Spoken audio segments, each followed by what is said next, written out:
And Joe's just sat there listening to his voice being looped terribly for like 2 hours, maybe. Like, and me and Nigel are like, yeah. And I could see that Nige had gone full Bowen for the first time, and like he was lost in Bowen's like, yeah, the delay could be crazier and we can add 5 more delays. And I was like, oh, it's time to go now.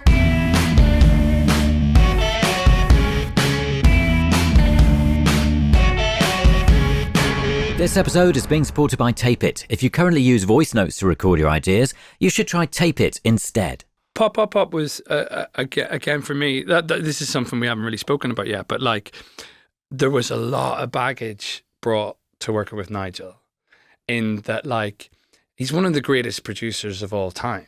Yeah. And he's changed music like twice. And like, you're trying to show him demos and you're like, I can't show Nigel Godrich, that's terrible.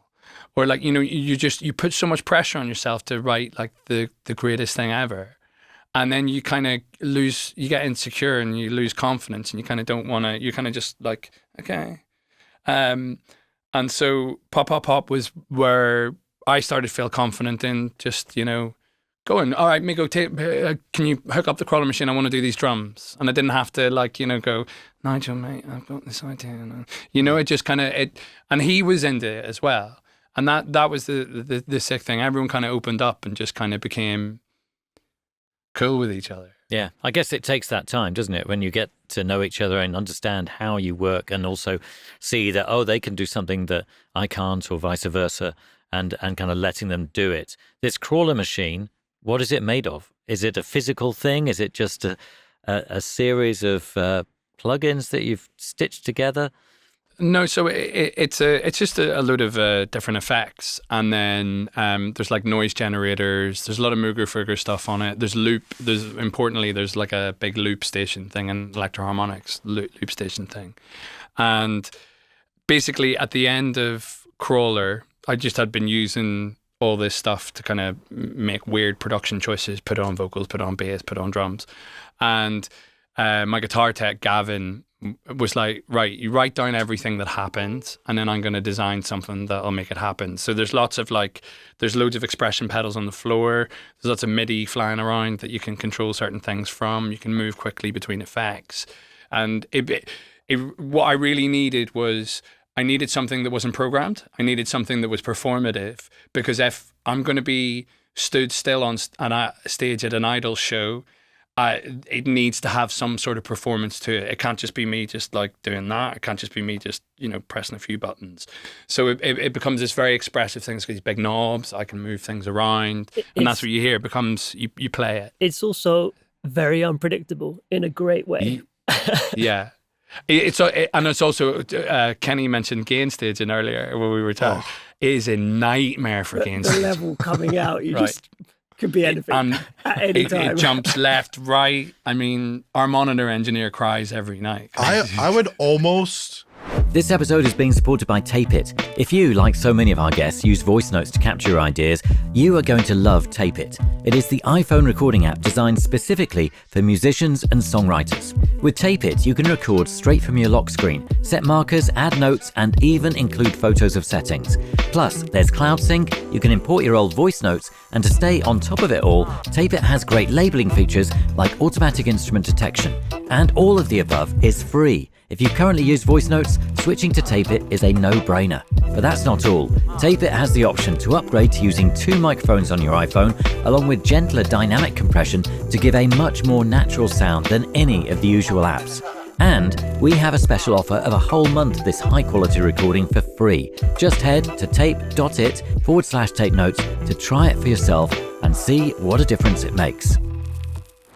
Like, I would almost rather have to like train for a marathon than tech for them one night. Like Gavin's job, ever since the crawler machines got invented, like I think Dev's doing 7 basses a set now. It's like, it's unreal. It's now there's a weird piano thing on stage that has like multiple, it's got little levers on it that I can put the layers that we were talking about on the piano. I can kind of put them in. But this is exactly what he's talking about, is like why these guys are my favorite people to work with ever, and why this record was such a pleasure, because like there's never no. There's never a we can't. There's never an excuse of, well, I haven't done this, or I don't know how, or whatever. It's like they just go. And there's not a single IDLES record with this insane guitar solo or this unbelievably complicated harmony. And like some of the chords and layering on Tank are, you know what I mean, the most lush they've ever been. But it's not about that. It's about the idea. It's about the feeling. It's about so much more than that. And like just for him to say, like, even if I have to use these 2 pedals I used on the album, it needs to be this whole machine with these knobs on and this and that.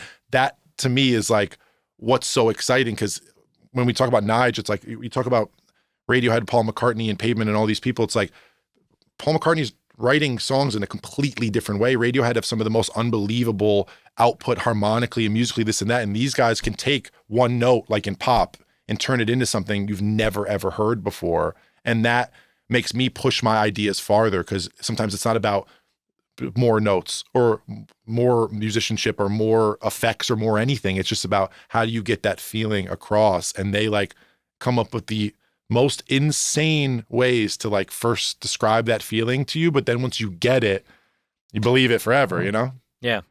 What else can we hear from the stems then? From yeah, all this so extraordinary... I'll break down. So here's some of the drums that Kenny's processed. And then we've got all these feedback layers. Can we do some of maybe Joe's vocals and like the hook? Yeah, the ad-libs. Yeah. Could build up through My the whole favorite song. bit on it is vulnerable. That's my tool. Happy boy. Top C. And we've got this sine tone here. That's down there at the bottom.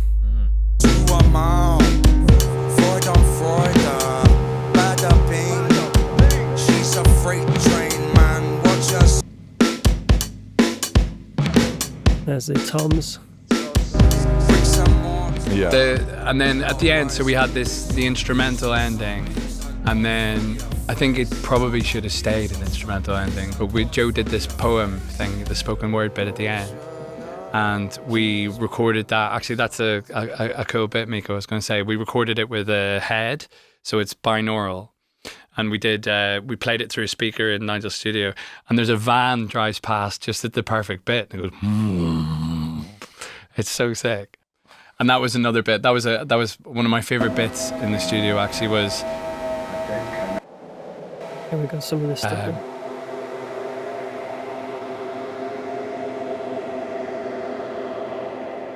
It's off the AMS.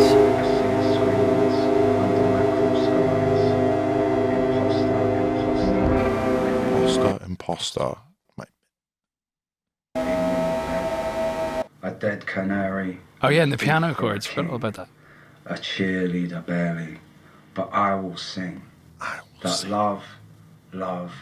Love is the thing. It's the thing. It's the thing. It's the love. It's the love. It's the love. It's the love. It's the love. It's the love. Oh, this was so difficult. This took way too long to do that. So I had listened to this piece of music by Steve Reich, where it's this like vocal line, and it's 2 loopers, and they diverge and kind of come together. And the bit with the spoken word, there's like sibilance starts to become a hi-hat pattern, and then a ka becomes a snare, and it becomes, for a very brief moment in the recording, it kind of becomes a drum beat and then disappears again.